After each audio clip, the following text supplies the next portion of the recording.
L'information n'était pas censée sortir si tôt, mais le silence de plusieurs années vient d'être brisé. Ce matin du 31 janvier 2026, à Medjugorje, la voyante Mirjana a reçu une vision d'une urgence absolue.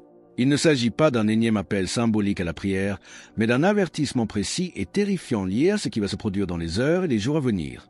Mirjana est sortie de cette rencontre visiblement bouleversée, les mains tremblantes, serrant son chapelet avec une force inhabituelle. Les témoins présents ont décrit une atmosphère saturée d'une présence surnaturelle, si lorsque beaucoup sont tombés à genoux, incapables de supporter l'énergie qui semblait faire pulser l'air lui-même. Comme petit merci de nous rejoindre aujourd'hui, nous offrons un moment de bénédiction partagée. Commentez avec le mot « foi » si vous êtes ouvert à recevoir une pensée finale spéciale dédiée à tous ceux qui participent. Et s'il vous plaît, appuyez sur « j'aime » si vous appréciez ces moments. Restez bien avec nous. Car au fur et à mesure que notre récit se déploie, nous découvrirons que le langage prophétique a changé de nature, passant de l'horizon lointain à l'imminence brutale. Selon des sources confirmées au sein de la communauté, la Vierge Marie est apparue le visage baigné de larmes de lumière, portant un poids qui communiquait immédiatement la gravité de la situation. Elle n'est pas venue pour consoler, mais pour avertir. Une série d'événements catastrophiques doit débuter dès le mois de février. La précision temporelle rompt avec 40 ans de messages. On ne parle plus de décennies, mais de jours. Comme le dit la Bible dans Amos 3h7. Car le Seigneur, l'Éternel, ne fait rien sans avoir révélé son secret à ses serviteurs les prophètes. Alors que les prêtres locaux rapportent des conversions spontanées et un besoin viscéral de confession chez les pèlerins arrivés ce matin, une question demeure. Quelle est la nature exacte de cet événement inéluctable qui ne nécessitera aucune interprétation pour être reconnu par le monde entier? L'urgence qui émane de Medjugorje depuis ce matin a provoqué une onde de choc qui dépasse les frontières de la petite ville bosniaque. Les détails de ce qui se passera en février restent sous la protection étroite des autorités ecclésiastiques. Mais Mirjana a été catégorique, l'événement sera inéquivoque. Il ne s'agira pas d'un signe subtil demandant un discernement spirituel complexe, mais d'une réalité dont le monde entier sera témoin. Pour les chercheurs qui analysent les apparitions mariales, nous assistons à une escalade finale. Depuis 6 mois, les messages du monde entier convergent vers les mêmes thèmes, justice divine, purification et séparation de l'humanité entre ceux qui choisissent la lumière et ceux qui s'enfoncent dans l'obscurité. Certains y verront du fanatisme, mais considérez les signes qui se manifestent déjà autour de nous. L'effondrement moral s'accélère à une vitesse sans précédent. Les systèmes économiques vacillent et les structures politiques croulent sous le poids de la corruption. La Bible nous mettait en garde dans Matthieu 24, 7-8. Une nation s'élèvera contre nation. Il y aura, en divers lieux, des famines et des tremblements de terre. Tout cela ne sera que le commencement des douleurs. Les larmes de la Vierge ne sont pas versées pour les catastrophes physiques, mais pour l'endurcissement des cœurs de ceux qui, même face à l'évidence, chercheront à tout rationaliser plutôt que de se convertir. La réponse à Medjugorje est déjà profonde. Les confessionnaux fonctionnent sans interruption et les files de pénitents s'allongent à perte de vue.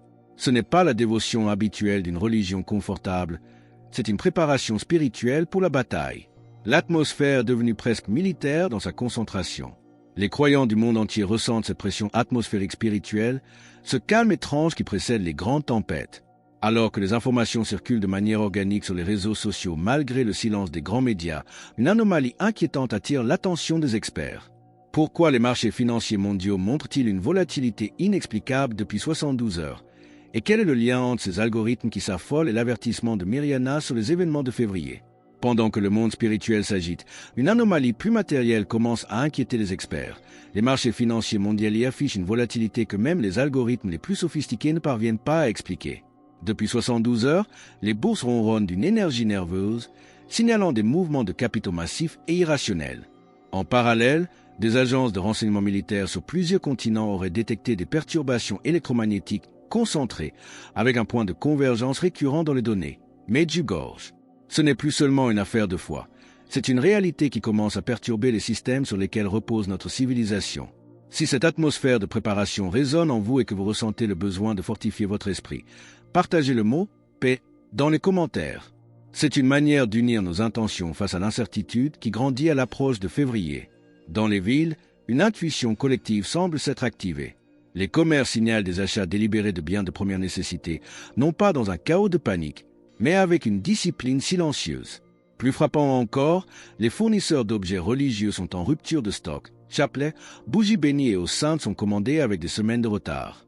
En Italie, un fabricant a reçu plus de commandes le mois dernier que durant les 5 dernières années réunies.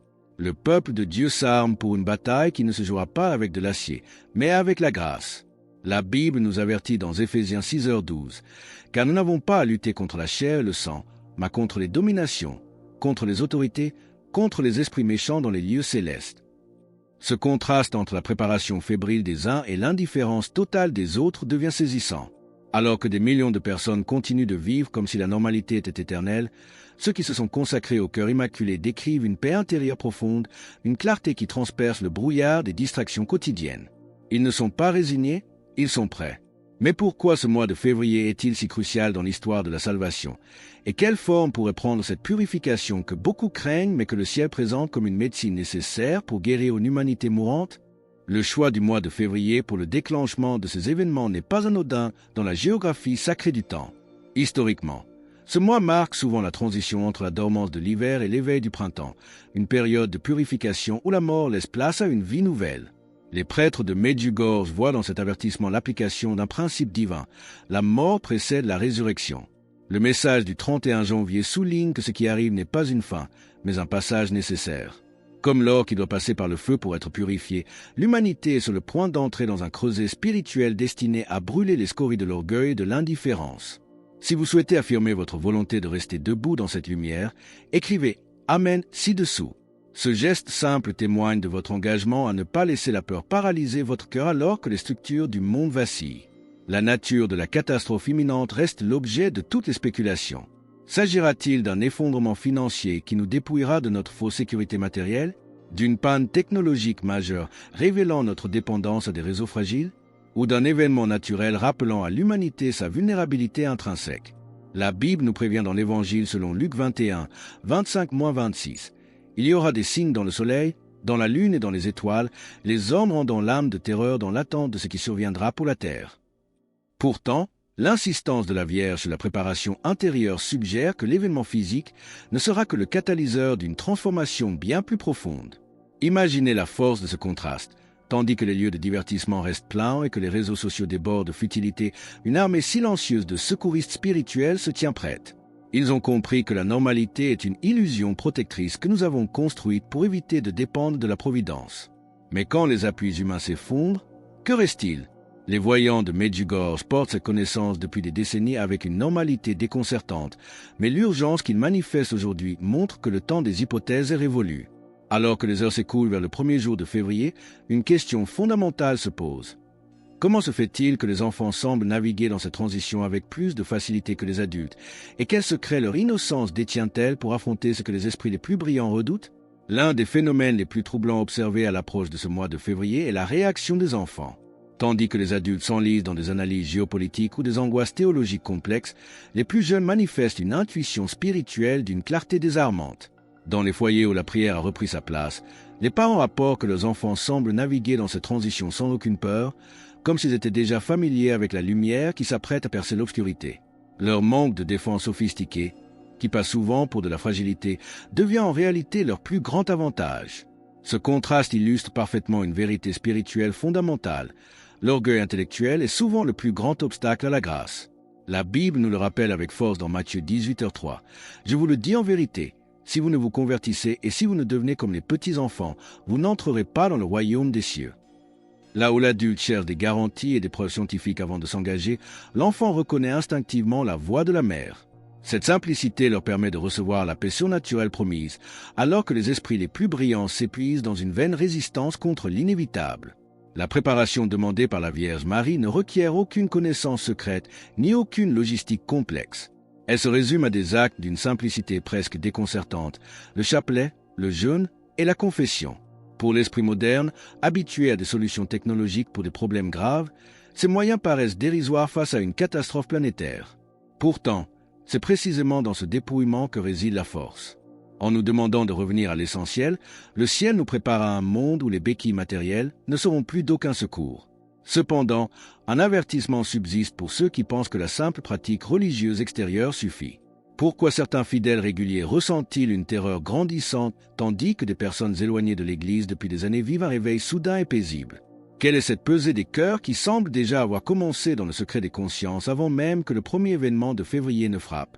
La pesée des cœurs ne se fera pas sur les apparences, et le mois de février révélera des surprises bouleversantes. On observe déjà un phénomène fascinant. Certains fidèles, habitués au banc de l'Église mais dont la foi était devenue une routine aride, sont saisis d'une terreur irrationnelle. À l'inverse, des hommes et des femmes éloignés de toute pratique depuis des décennies vivent un réveil subit, marqué par une sérénité totale. La différence? L'ouverture du cœur. La Vierge Marie a souvent averti que la religion extérieure sans amour n'est qu'une coquille vide. Pour rejoindre notre communauté et ne rien manquer de ces révélations qui transforment les vies, cliquez sur « J'aime » et abonnez-vous. Ensemble, nous restons vigilants face à l'invisible.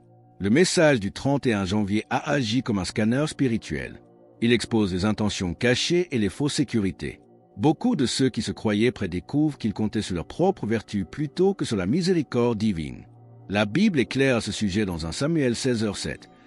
L'homme regarde à ce qui frappe les yeux, mais l'Éternel regarde au cœur. Cette purification qui s'annonce pour février n'est pas une condamnation, mais une opportunité de briser les masques. L'événement à venir sera le miroir où chaque âme se verra telle qu'elle est réellement. Cette tension entre le paraître et l'être explique pourquoi l'atmosphère à Medjugorje est devenue si électrique. Ce n'est pas la peur de la destruction qui fait trembler les murs de la petite paroisse, c'est l'imminence de la vérité. Les systèmes humains, qu'ils soient financiers, politiques ou même religieux, sont sur le point d'être secoués pour que seul l'essentiel subsiste. On ne pourra plus tricher avec soi-même ni avec le ciel. Alors que les dernières heures de janvier s'éteignent, une question ultime hante les esprits. Si l'événement de février est inévitable et inéquivoque, comment distinguerons-nous le secours divin au milieu du tumulte? Et quel est ce signe de ralliement intérieur qui permettra aux enfants de lumière de se reconnaître entre eux dans l'obscurité? Les dernières heures de janvier s'effacent, laissant place à une réalité que l'humanité ne peut plus ignorer. Le message du 31 janvier n'était pas une simple date sur un calendrier, mais le seuil d'une ère nouvelle. Dès demain, le mois de février s'ouvrira sur des événements qui agiront comme un révélateur universel. Au milieu du tumulte, le secours divin ne se manifestera pas par des interventions tonitruantes, mais par ce signe de ralliement intérieur, une paix que le monde ne peut ni donner ni comprendre. Les enfants de lumière se reconnaîtront non par des paroles, mais par la clarté de leur regard et leur absence de trouble face à l'inconnu. La Madre de Dieu a fait tout ce qui était en son pouvoir, sauf contraindre la liberté humaine. Elle est apparue, elle a averti, elle a pleuré, et elle a fourni des instructions claires. Ce qui reste désormais, c'est le choix de chaque âme. La Bible nous exhorte dans le livre du Deutéronome 30, 19, « J'ai mis devant toi la vie et la mort, la bénédiction et la malédiction. Choisis la vie, afin que tu vives, toi et ta postérité. » Ce choix n'est plus théorique, il devient l'encre de votre survie spirituelle. La consécration au cœur immaculé de Marie n'est pas une simple dévotion, c'est l'entrée dans l'arche de protection avant que les eaux de la purification ne montent. Alors que février commence, ne regardez pas les structures qui s'effondrent, mais tournez les yeux vers la promesse du triomphe final. La tempête est là, mais le capitaine est à bord. Chaque rosaire récité avec amour, chaque acte de charité sincère et chaque moment passé en adoration sont les fils qui tisent votre protection. La peur n'a pas de prise sur celui qui sait qu'il appartient à Dieu. L'heure du réveil a sonné. Ceux qui ont dormi trop longtemps se réveilleront dans le choc, mais ceux qui veillaient entreront dans la paix. Alors que nous franchissons ce seuil décisif, affirmez votre position dans la lumière. Commentez « Jésus est roi ci-dessous » pour sceller votre confiance en sa victoire. Et pour rester fort et unis dans cette épreuve, cliquez sur la vidéo qui apparaît maintenant sur votre écran. Un message crucial de courage et d'espérance vous attend pour les jours qui viennent.